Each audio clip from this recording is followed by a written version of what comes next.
하나님의 말씀 봉독하겠습니다. 구약 요엘 1장 1절 말씀입니다.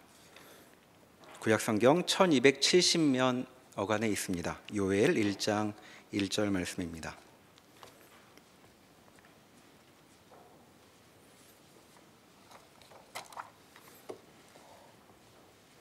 요엘 1장 1절에서 4절까지의 말씀을 제가 봉독하겠습니다. 부두엘의 아들 요엘에게 임한 여호와의 말씀이라. 늙은 자들아 너희는 이것을 들을지어다. 땅의 모든 주민들아 너희는 귀를 기울일지어다. 너희의 날에나 너희 조상들의 날에 이런 일이 있었느냐? 너희는 이 일을 너희 자녀에게 말하고 너희 자녀는 자기 자녀에게 말하고 그 자녀는 후세에 말할 것이니라. 팥종이가 남긴 것을 메뚜기가 먹고 메뚜기가 남긴 것을 느치가 먹고 느치가 남긴 것을 황충이 먹었도다. 아멘. 요엘서를 펼치면 아주 다급한 목소리가 들려옵니다. 2절에 보면 선지자가 이렇게 말문을 열었습니다. 늙은 자들아 너희는 이것을 들을지어다. 땅의 모든 주민들아 너희는 귀를 기울일지어다. 너희 날에나 너희 조상들의 날에 이런 일이 있었느냐? 라고 말합니다. 땅의 모든 주민들아 하고 부르는 것을 보면 지금 그가 알리고자 하는 일은 한 개인이나 한 집안에 국한된 일이 아니라는 것을 알 수 있습니다. 아마도 지금 아주 거대한 규모의 일에 대해서 이야기를 꺼내려고 하는 모양입니다. 그는 또 늙은 자들아 너희는 이것을 들을지어다 라고 말하고 있습니다. 나이 많은 사람들을 부르고 있는 것이죠. 자, 나이 많은 분들의 특징이라고 한다면 웬만한 일로는 잘 놀라지 않는다는 것입니다. 젊어서는 쉽게 동요도 하고 이리 뛰고 저리 뛰고 하지만 나이가 들어 연륜이 쌓이면 그렇게 행동하지 않는 편이죠. 그러니까 젊은 사람들이 흥분하면 괜찮다고 가라앉혀주는 것이 나이 드신 분들의 몫이라고 말할 수 있습니다. 그런데 지금 선지자는 여기서 늙은 자들도 들어야 한다고, 그것도 아주 다급한 목소리로 그들도 들어야 할 말이 있다고 말을 하고 있습니다. 그러니까 대체 이렇게 중요한 일이 무엇일까 하는 생각이 들죠. 자, 그렇게 불러놓고 하는 말이 4절에 나옵니다.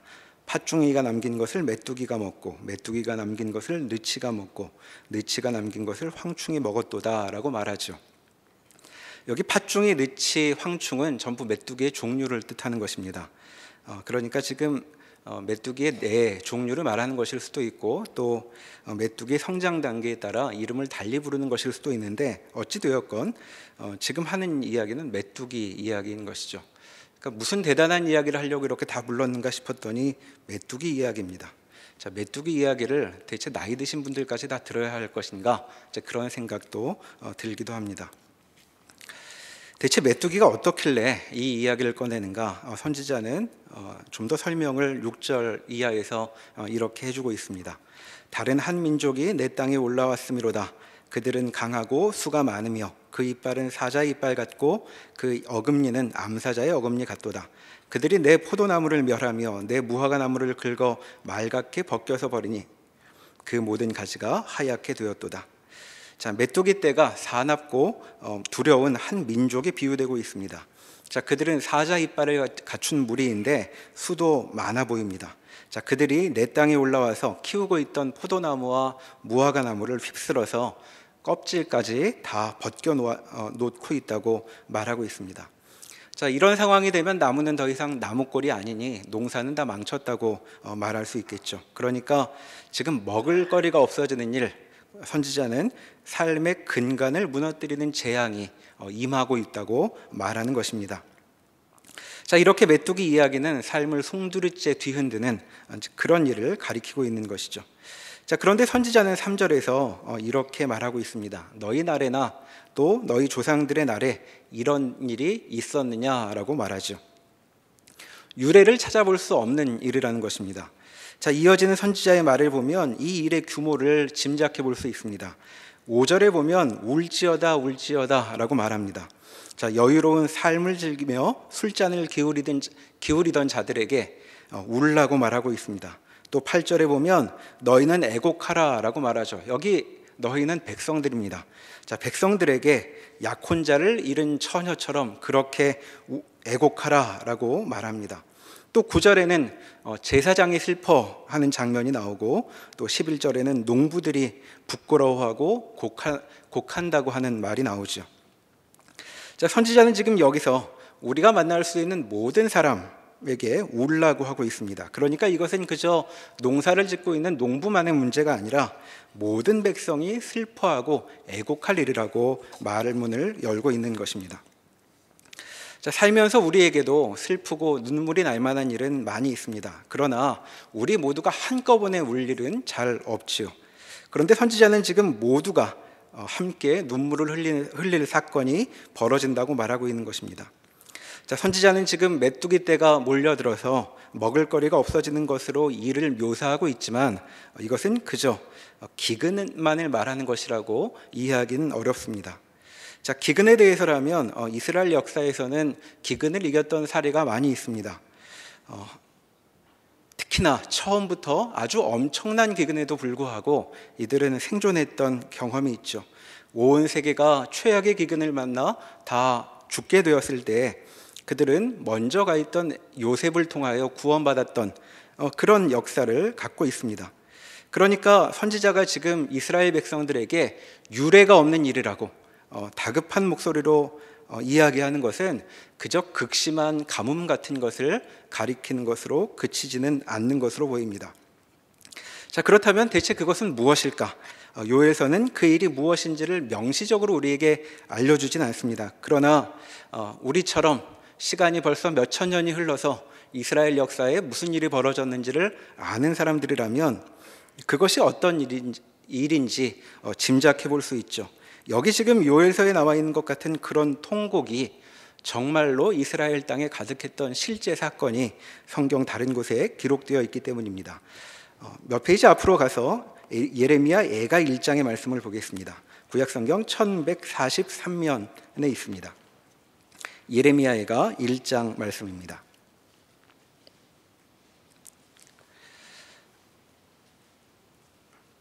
1절부터 읽어보면 슬프다 이성이여 전에는 사람들이 많더니 이제는 어찌 그리 적막하게 앉았는고 전에는 열국 중에 크던 자가 이제는 과부같이 되었고 전에는 열방 중에 공주였던 자가 이제는 강제 노동을 하는 자가 되었도다. 밤에는 슬피 우니 눈물이 뺨에 흐르며 사랑하던 자들 중에 그에게 위로하는 자가 없고 친구들도 다 배반하여 원수들이 되었도다. 유다는 환난과 많은 고난 가운데 사로잡혀 갔도다. 그가 열국 가운데에 거주하면서 쉴 곳을 얻지 못하며 그를 핍박하는 모든 자들이 궁지에서 그를 뒤따라 잡았도다. 시온의 도로들이 슬퍼하며 절기를 지키러 나아가는 사람이 없음이로다.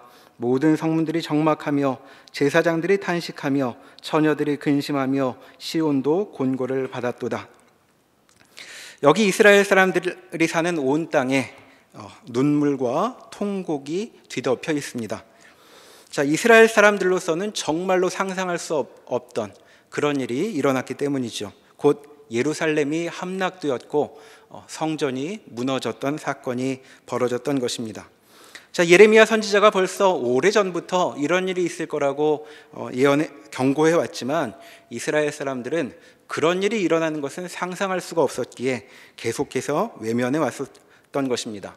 그러나 이제 선지자의 말대로 정말로 그러한 일이 당도했다고 여기 예레미야 애가에서 슬피 울며 말하고 있습니다.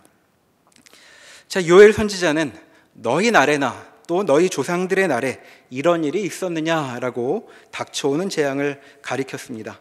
자, 한 사람이 인생에서 겪는 최대의 재앙 정도가 아니라 한 민족의 역사에 그리고 한 나라의 역사에 있을 수 있는 최고의 재앙, 그리고 누구도 피해갈 수 없는 재앙이라면 그것은 바로 나라의 멸망 정도를 떠올려야 격이 맞을 것입니다.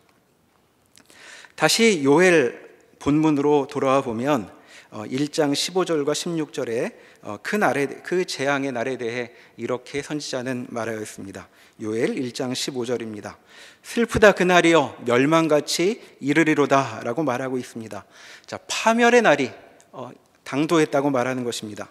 그리고 16절에 먹을 것이 눈앞에서 끊어지지 아니하였느냐, 기쁨과 즐거움이 우리 하나님의 성전에서 끊어지지 않았느냐라고 말하고 있습니다. 자, 심지어 성전에서조차 기쁨과 즐거움을 말할 수 없다면 다른 곳은 말해야 무엇하겠느냐라고 지금 말하고 있는 것입니다. 자, 온 천지의 웃음소리는 끊기고 슬픔과 통곡이 가득합니다. 결국 지금 그가 외치는 일은 나라의 멸망과도 같은 일이죠. 어떤 이도 웃을 수 없는 모든 사람의 삶이 휩쓸려 버리는 재앙을 말하고 있는 것입니다. 사실 이와 같은 일을 경고하는 것은 요엘 선지자만의 몫은 아니었죠. 이스라엘과 유다의 많은 선지자들이 나타나서 나라가 망할 수 있다고, 자, 그렇게 살다가는 무서운 심판을 피하지 못할 것이라고 외쳐왔습니다. 자, 요엘 선지자도 마찬가지로 그런 일을 선포하고 있는 것입니다. 자, 그런데 요엘 선지자의 메시지를 볼 때 다른 선지자들과는 차이가 있는 독특한 점을 우리가 생각해 볼 수 있습니다. 그것은 요엘 선지자는 지금 그런 재앙이 올 것이라고 말하고 있는 것이 아니라 이미 와 있다고 말한다는 점에서 찾을 수 있는 것이죠. 2장 12절에 보면 선지자는 이렇게 말합니다. 2장 12절에 여호와의 말씀에 너희는 이제라도 금식하고 울며 애통하고 마음을 다하여 내게로 돌아오라고 하셨다는 하나님의 말씀을 전하고 있습니다. 자, 여기에 우리의 눈길을 끄는 표현이 있는데 그것은 이제라도라는 말입니다. 자, 이제라도, 곧 지금이라도라는 말은 이미 일이 벌어졌음을 뜻하고 있는 것이죠. 그러니까 일은 벌어졌으나 이제라도라고 말하고 있는 것입니다. 자, 앞에 1장 9절에 보면 소제와 전제가 여호와의 성전에서 끊어졌다라고 말합니다. 자, 소제는 곡식을 바치는 제사이고 전제는 포도주를 부어드리는 제사입니다. 1장 13절에도 보면 제사장들에게 슬피 울라고 말하면서 소제와 전제를 너희 하나님의 성전에 드리지 못함이로다 라고 그 재앙을 묘사하고 있습니다. 그런데 2장 14절에 보면 2장 14절에 주께서 혹시 마음과 뜻을 돌이키시고 그 뒤에 복을 내리사 너희 하나님 여호와께 소제와 전제를 드리게 하지 아니하실는지 누가 알겠느냐라고 말하고 있습니다. 자, 여기서도 볼 수 있듯이 성전에서 소제와 전제를 드리지 못하는 일은 이미 벌어져 있는 것이죠. 이렇듯 요엘 선지자는 아직 닥쳐오지 않은 암울한 미래를 가리키며 조심하여라, 그렇지 않으면 큰일을 겪을 것이다 하고 경고하고 있는 것이 아닙니다. 그는 지금 재앙의 한복판에 서서 이 일을 묘사하고 있는 것이죠. 그러니까 선지자의 말을 듣고 사람들은 재앙을 피할 수가 없습니다. 왜냐하면 이미 재앙 속에 들어와 있기 때문이죠. 재앙은 이들 코앞에 닥쳤고 이들은 피할 수 없으니 슬퍼하고 통곡하라고 그렇게 말하고 있는 것입니다. 선지자와 그의 말을 듣는 백성들은 멸망의 날 그 한복판에 서 있는 것이죠. 자, 이것이 요엘서의 독특한 점이라고 말할 수 있습니다. 많은 선지자들은 이스라엘 백성에게 앞으로 재앙이 찾아올 수 있으니 오늘의 삶을 바꾸라 하고 촉구했었죠. 그러나 그런 선지자들의 경고는 미래를 준비하도록 오늘 예방접종을 하는 것과 같은 일이라고 비유해 볼 수 있겠습니다. 그러나 요엘 선지자의 경고는 재앙을 피하라는 것이 아닙니다. 재앙은 도래했고 이들은 재앙 한가운데 있는 것이죠. 자, 우리도 살면서 이런 일을 겪을 때가 있습니다. 자, 우리는 두려운 일이 벌어지기 전에 미리 손을 쓰고 싶어 합니다. 아이가 태어나기 전부터 교육을 해서 태교를 해서 아이의 문제의 싹을 없애려고 하죠. 그리고 고등학교에 입학하기 전에 미리 고등학교 과정을 다 끝내놓고 싶어 하기도 합니다. 이렇게 미리 대비해서 곤경을 피하려고 우리는 골몰하며 살고 있습니다. 그런데 살아보면 갖은 방비를 해도 안전한 미래를 확보하지는 못한다는 것을 우리는 느끼고 있죠. 언제나 실제로 닥쳐보면 생각지도 않은 일들이 생겨나고 그렇게 우리의 계획은 자주 엉클어지고 망가지고 맙니다. 그리고 더 무서운 것은 그렇게 망가지는 것을 전혀 알아차리지 못하고 있는데 이미 돌이킬 수 없는 자리에 도달해 버리는 경험입니다. 마치 돌이킬 수 없을 때에 이르러서야 병을 알아차리는 것 같은 일이 비단 몸의 병에만 해당하는 일이 아니라는 것을 우리는 알고 있습니다. 문제를 알게 될 때 이미 그 문제는 나를 걷잡을 수 없이 덮치고 있는 것입니다. 1장 11절에 보면 선지자는 농부들을 부르며 이렇게 말합니다. 농부들아 너희는 부끄러워할지어다. 자, 부끄러운 현실, 나라는 존재를 부인하고 싶은 그런 현실 속에 이미 들어와 버린 것이죠. 지금 요엘 선지자의 메시지가 그런 것입니다. 파멸의 날이 다가오고 있는 것이 아니라 이미 파멸 한가운데 들어와 있다라고 말하고 있는 것입니다. 자, 그럴 때면 대체 무슨 일을 할 수 있는가 묻게 됩니다. 자, 우리라면 이런 날 어떻게 할까요? 우리는 아마도 오늘의 파국을 피할 수 있었던 그 숱한 기회를 날려버렸던 지난 날을 떠올리며 후회와 비탄에 잠길 것입니다. 그리고 망연자실하여 눈에 초점을 잃고 술에라도 몸을 맡기고 표류하기 시작할 것입니다. 그리고 견딜 수 없어 지난 날의 어리석음을 탓하면서 한강에라도 옥상에라도 올라가려고 하는 것이 우리가 생각할 수 있는 것이겠죠. 자, 이것이 요엘 선지자가 말한 것 같은 일이 벌어질 때 우리가 떠올리는 행동입니다. 대체 다른 무슨 수가 있겠는가? 이제 가능했던 모든 문은 닫혔고 두려워하던 그 일이 우리 앞에 터져버린 것입니다. 자, 바로 이런 때에 선지자가 백성들에게 전하는 권면이 2장 12절부터 나오고 있습니다. 과연 이런 상황에 무슨 문이 열려 있는 것일까 하는 생각으로 읽어볼 수 있겠습니다. 2장 12절의 말씀입니다. 여호와의 말씀에 너희는 이제라도 금식하고 울며 애통하고 마음을 다하여 내게로 돌아오라 하셨나니 너희는 옷을 찢지 말고 마음을 찢고 너희 하나님 여호와께로 돌아올지어다. 그는 은혜로우시며 자비로우시며 노하기를 더디하시며 인애가 크시사 뜻을 돌이켜 재앙을 내리지 아니하시나니 주께서 혹시 마음과 뜻을 돌이키시고 그 뒤에 복을 내리사 너희 하나님 여호와께 소제와 전제를 드리게 하지 아니하실는지 누가 알겠느냐. 12절에서 금식하고 울며 애통하고 마음을 다하여 돌아오라고 말하고 있습니다. 또 13절에는 옷을 찢지 말고 마음을 찢으라고도 말하고 있죠. 자, 우리는 이런 권면을 한마디로 줄여서 회개하라라는 말로 요약할 수 있을 것입니다. 자, 그렇게 생각한다면 지금 선지자가 하는 말은 백성들에게 회개하여라, 그리하면 하나님께서 너희를 불쌍히 여기셔서 이 재앙을 면하게 해주실 수도 있을 것이다 하고 읽게 될 것입니다.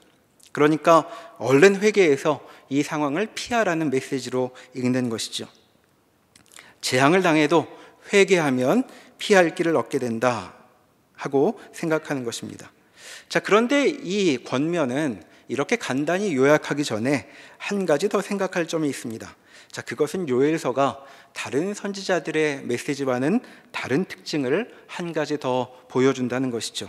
자, 비교를 위해서 바로 뒤에 나오는 아모스서의 경우를 살펴보도록 하겠습니다. 아모스 2장의 말씀을 펼쳐보시겠습니다. 구약성경 1275면입니다. 자, 아모스 선지자는 이스라엘과 유다 그리고 주변 여러 나라에 하나님께서 벌로 재앙을 내리실 것이다 하고 말하고 있습니다.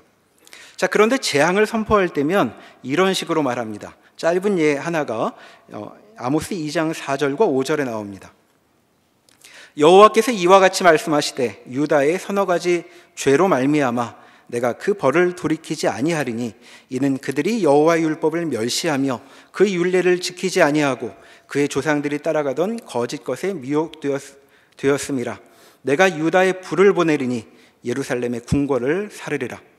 자, 이어지는 6절부터는 이스라엘에 대한 말씀인데, 자, 이스라엘에게도 벌을 돌이키지 아니하실 것이라고 하나님께서 말씀하십니다. 그리고 그 벌의 이유로 의인과 가난한 자들을 돈에 팔고 힘없는 자를 학대하는 것과 같은 그런 이스라엘의 그릇된 행동이 나열되고 있습니다. 자, 이렇게 재앙이 선포될 때는 선지자들은 그들이 그런 재앙을 받아야 하는 이유를 나열하고 그 죄에 대한 책망을 이어가고 있죠. 자, 이스라엘 사람들은 죄된 행동 때문에 책망을 받고 그에 따라 심판인 재앙을 당하게 될 것입니다. 자, 유다와 이스라엘이 겪게 될 재앙을 말할 때면 선지자는 두 가지를 말합니다. 하나는 그 재앙의 이유가 이스라엘 민족들의 잘못이라는 것, 곧 그들의 죄라는 점을 밝히고 책망을 합니다. 그리고 또 하나는 재앙을 내리는 주체가 하나님이시라는 점을 밝혀주지요. 이처럼 선지자들은 하나님의 심판으로 임하는 재앙을 선언하면서 이스라엘 백성들의 죄를 아주 강한 어조로 책망하곤 했습니다. 자, 그런데 다시 요엘서로 돌아와 보면 요엘서에는 재앙이 길게 묘사되고 있지만 그와 같은 재앙이 임하게 된 이유는 언급되지 않고 있습니다. 물론 책망도 나오지 않습니다. 물론 이 재앙이 하나님으로부터 오는 것이라는 점은 요엘 선지자도 분명히 밝히고 있습니다. 요엘 2장에 가보면 이 점이 아주 선명하게 드러나죠. 2장 1절에 이렇게 이야기를 시작합니다. 경고의 소리를 질러 이 땅 주민들로 다 떨게 할지니 이는 여호와의 날이 이르게 됨이니라 라고 말합니다. 자, 여호와께서 행동하시는 날이라는 것이죠. 그리고 그 이하에 앞에 메뚜기 떼로 비유됐던 그 일이 다시금 묘사됩니다. 그리고 그 이야기를 모두 마치고 11절에 가면 여호와께서 그의 군대 앞에서 소리를 지르시고 그의 진영은 심히 크고 그의 명령을 행하는 자는 강하니 여호와의 날이 크고 심히 두렵도다. 당할 자가 누구이랴 라고 마치고 있습니다. 자, 이 재앙은 여호와께서 벌이시는 일입니다. 그래서 이 재앙의 날을 여호와의 날이라고 부르고 있습니다. 자, 어쩌다 보니 일어난 재앙이 아니라 하나님이 명하셔서 벌어지는 일입니다. 자, 이스라엘 민족은 모두가 슬퍼하고 통곡할 만한 그런 일에 빠져버렸습니다. 그리고 더 무서운 것은 이 재앙이 그냥 사고가 아니라는 것이죠.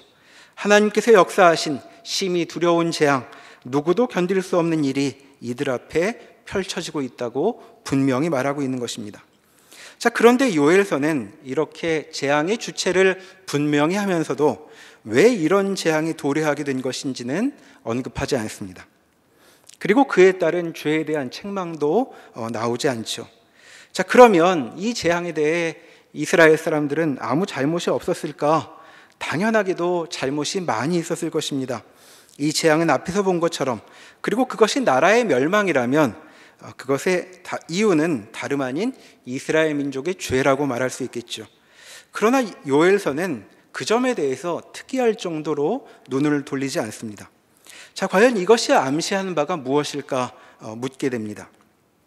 하나님은 지금 이 재앙 한복판에 있는 사람들을 보시며 무엇이 잘못되었고 무엇이 잘 되었고를 따지는데 관심이 없다고 말하고 있는 것입니다. 그러니까 지금 하나님의 관심사는 시시비비를 가리는데 있지 않다고 이야기하고 있는 것이죠. 자, 여기까지의 생각을 염두에 두고 다시 2장 12절의 말씀을 볼 수 있겠습니다. 12절에서 하나님은 너희는 금식하고 울며 애통하고 마음을 다하여 내게로 돌아오라 하고 말씀하고 계십니다. 자, 재앙을 겪을 때면 밥은 넘어가지 않고, 그리고 무슨 일에도 집중이 안 되고 눈물이 나고 울음소리가 입술 사이로 새 나오기 마련이죠. 그리고 지금은 메뚜기 떼의 습격으로 묘사된 것처럼 먹을거리가 없는 그런 때입니다. 자, 그것을 생각해 보면 금식하고 울며 애통하는 이 일은 그저 지금 하고 있는 일이라고 말할 수 있겠죠. 재앙을 겪는 사람이 일의 선후를 따지고 원인을 규명하고 할 그런 틈은 없을 것입니다.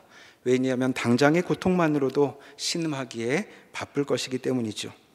지금 하나님께서는 그런 이에게, 재앙 한가운데 있는 그런 사람들에게 말씀하고 계시는 것입니다.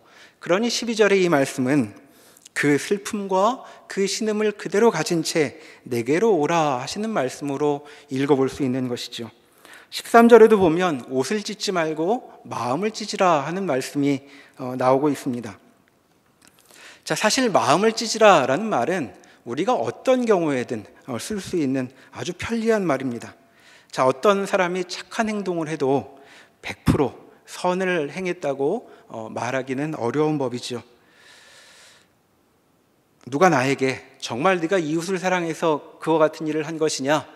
사실 너조차고 그렇게 행한 것, 그 마음이 너에게도 있는 것 아니냐라고 말을 한다면 우리는 정말 내가 좋지 않은 생각은 한치도 없었다라고 말할 만큼 자신 있는 경우는 잘 없을 것입니다. 그러니까 우리의 어떤 행동에 대해서도 내 마음을 찢고 내 진심을 돌아보라 라고 말한다면 그것은 언제나 쓸 수 있는 책망 일 수 있겠죠. 왜냐하면 우리는 언제나 우리의 마음은 찢어야 할 만큼 그렇게 엉켜 있기 때문입니다. 다시 요엘서의 특징을 생각해 본다면 요엘서는 재앙당한 사람을 책망하려고 하나님이 사람을 바라보시고 있지 않다고 말하고 있습니다. 지금 이 말씀은 너의 진심을 돌아보라 라는 말씀이라기보다는 하나님이 찢긴 마음으로 있는 그 사람을 바라보신다는 그런 말씀으로 읽을 수 있는 것이죠. 그러니 나는 내 마음속을 다 알고 있다. 그러니 찢긴 마음 그대로, 그 마음 그대로 가지고 나에게 나아오라 라는 말씀으로 읽을 수 있을 것입니다. 자, 이렇게 하나님의 말씀을 읽을 수 있다면 이것이 과연 어떤 메시지인가 생각해 보게 됩니다. 나라의 멸망을 겪은 이스라엘 민족은 지금 신음하고 있습니다. 앞서 살펴보았던 것처럼 성전 제사장들은 소제와 전제조차도 드리지 못하고 있죠. 자, 재앙이 이미 닥친 후, 나라가 멸망한 후라면 성전은 파괴된 상태로 잔해로 남아있을 것입니다. 그러나 모두가 끌려간 것이 아니니 거기 남아있는 사람들, 자, 예레미야도 그 자리에 있었는데 이들은 이제까지 계속해온 제사를 여전히 드리고 있었겠죠. 그리고 시기를 좀 더 뒤로 잡는다고 하더라도 성전이 재건된 후여도 상태는 마찬가지라고 말할 수 있습니다. 성전이 재건된 뒤에도 새 성전은 옛 성전의 영광이 비할 바가 아니었다고 성경은 말해줍니다. 그러니 그 허물어진 성전 다시 세워졌으나 그 빈약한 성전에서 제사장들은 제사를 계속해왔던 것이죠. 그런데 지금 상황은 더 악화되어 동물 제사는 말할 것도 없고 훨씬 더 쉽게 드릴 수 있는 곡식과 포도주로 하는 제사조차도 이어갈 수 없는 그런 상태에 처한 것입니다. 자, 이 제사장들이, 그리고 이 제사장 뒤에서 이 제사를 바라보고 있는 백성들은 자신들의 상태를 무엇이라고 이해했을까요? 그들은 자신들이 버려졌다고 느끼고 있었을 것입니다. 자, 바로 이런 처지에 있는 자들에게 하나님은 말씀하시는 것입니다. 그래, 그런 모습 그대로 나에게로 와라. 그렇게 찢긴 마음으로 와라. 얼마든지 와라. 너희는 여전히 돌아갈 곳이 있다 하고 선지자들을 통해 말씀하시는 것이죠. 2장 14절의 말씀이 그것입니다. 너희 하나님 여호와께 소제와 전제를 드리게 하지 아니하실는지 누가 알겠느냐. 자, 이들이 하나님께 돌아간다고 해서 그들은 마치 무슨 맡겨놓은 물건을 되찾는 것처럼 하나님께 호의를 내놓으라고 할 수는 없을 것입니다. 그러나 그들은 하나님의 뜻을 무시하고 어겨서 패망의 재앙을 당한 뒤에도 이들이 무시하고 거부했으나 그들이 바라는 선한 것을 주실 수 있는 유일한 존재 하나님께로 돌아갈 수 있다고 말하고 있는 것입니다. 자, 여기서 우리의 인생을 돌아볼 수 있습니다. 우리 인생을 돌아보면 참으로 이상스럽게도 우리는 그 귀중한 인생을 엉망으로 만들어 버립니다. 하나님께서 복을 누리는 길을 이미 알려주셨지만 우리는 참으로 여러 번 그 길을 떠나 우리 인생을 재앙으로 몰고 갑니다. 인간은 하나님의 뜻을 거부하고도 행복할 수는 없는 법이죠. 피조물인 우리가 어찌 창조주께서 정하신 길을 외면한 채 생명을 누릴 수 있겠습니까? 그러니 우리는 더는 희망을 말할 수 없는 막다른 골목, 그 피할 수 없는 재앙 한가운데 서 있는 자신을 문득 발견하게 되는 것입니다. 간혹 어떻게 한 곤경을 다행스럽게도 헤쳐나온 때, 우리는 그런 때 안도하지만 사실 우리 인생을 자신하지는 못하죠. 결과가 성공적이었으니 또 한 번 그 일을 당해보면 어떻겠느냐라고 누가 묻는다면 고개를 절레절레 흔들 것입니다. 용케 피해 나온 그 재앙을 다시 한번 겪는다면 또 모면할 자신이 없는 것이죠. 이렇게 우리는 우리 인생에 재앙과 곤경에 휩쓸리며 대부분의 시간을 보내고 있습니다. 우리 인생 대부분이 재앙 속에 갇혀 있는 것이라고도 말할 수 있겠습니다. 자, 그러니 그렇게 재앙 한복판에서 우리는 어디를 향해 눈을 들 수 있을까? 이것은 우리에게 큰 관심의 주제라고 말할 수 있겠습니다. 요엘 선지자는 우리가 빚어낸 재앙을, 그 준엄한 재앙을 선포하면서 동시에 그 막다른 곳에 서 있는 우리에게 하나님의 말씀을 이어가고 있습니다.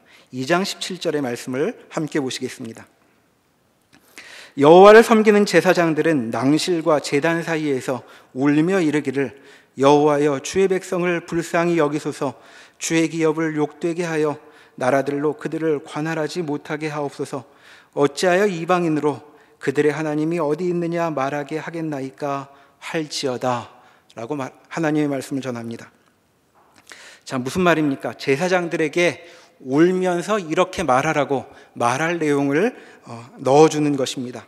자, 그 말의 내용은 어찌 이방인이 우리에게 너희 하나님이 어디 있느냐라고 말하게 하겠습니까? 라고 말하라는 것이죠.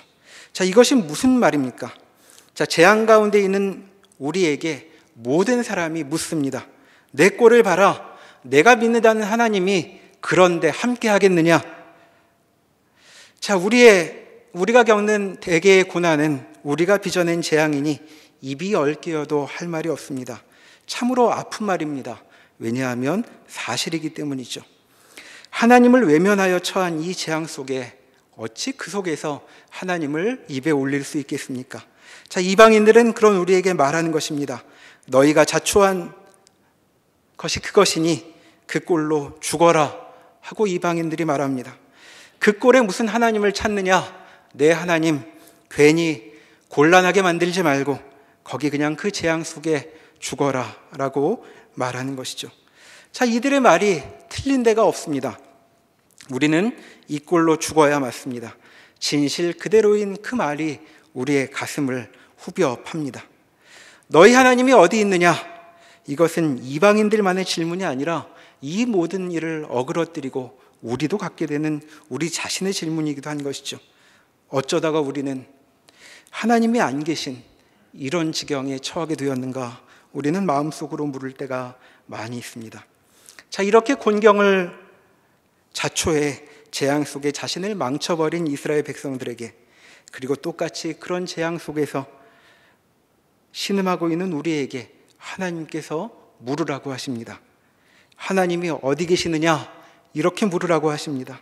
왜 그 뼈아픈 질문을 우리에게 물으라고 하시는가? 그것은 하나님께서 우리에게 하실 답변이 있기 때문입니다. 3장 20절 요엘 선지자의 마지막 메시지를 보면 3장 20절에서 선지자는 하나님의 말씀을 이렇게 전합니다. 유다는 영원히 있겠고 예루살렘은 대대에 있으리라. 자, 이 초라한 백성, 재앙 속에 신음하는 자들이 사라지지 않을 것이라고 말씀하고 있습니다. 어떻게 그 일이 가능한가? 그것은 그 다음 절에 이런 이유 때문입니다. 21절에 하나님께서 그 아픈 질문, 너희 하나님이 어디 계시느냐라는 질문에 스스로 답하십니다. 여호와께서 시온에 거하심이니라. 하나님은 재앙을 자초하여 그 속에 들어앉아 울고 있는 이스라엘을 버려두지 아니하십니다. 재앙이 그들을 사로잡아가지 않게 그들과 함께 하시고 있다고, 그들 가운데 계신다고 말씀하고 있습니다. 이제 오랜 세월이 흘렀으나 선지자가 우리 자신에게 다시 이 질문을 해보라고 초청하고 있습니다.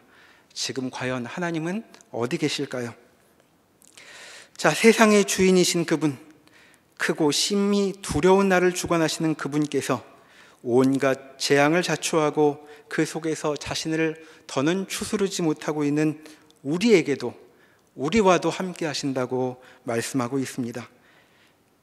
자, 이 말씀은 모든 것을 망쳐버린 죄인들에게 하시는 하나님의 말씀입니다. 우리는 찢어진 마음 그대로 울며 애통해하는 모습 그대로 하나님께 나아갈 수 있습니다. 우리 인생의 종착지는 재앙이 아닌 것입니다. 2장 13절에 이스라엘 백성은 다 알고 있는 하나님에 대한 소개를 선지자는 다시 인용하고 있죠. 은혜로우시며 자비로우시며 노하기를 더디하시며 인애가 크시사 뜻을 돌이켜 우리를 재앙 속에 끝나지 않게 하신다고 선포하시는 그 하나님께서 지금 우리에게 말씀하십니다. 너는 버려지지 않았다. 너는 내게로 와서 울어라. 그 찢어진 마음 그대로 가지고 내게로 돌아오너라. 나와 함께 너는 재앙을 넘어 생명으로 나아가게 될 것이다. 이 말씀이 우리의 삶을 이해하는 빛이 된다는 복을 이 시간 우리 모두 함께 누리기를 소망합니다. 기도하시겠습니다.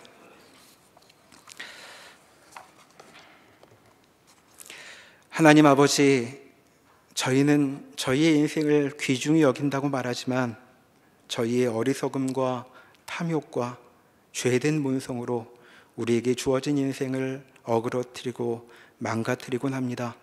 그리고 결국에는 재앙 속으로 몰아붙이고 있는 것을 저희는 알고 있습니다. 하나님의 뜻을 어겨 참으로 초라하게 옹색한 자리에 처하게 됐는데 하나님께서 이런 저희들을 기억하시고 불러주시니 감사합니다. 하나님, 저희가 하나님께 아무것도 내보일 수 없으나 우리 인생은 주께 달린 것이며 주님의 품 안에서만 저희의 삶의 해결이 있음을 알고 주님께 무릎 꿇고 돌아갑니다.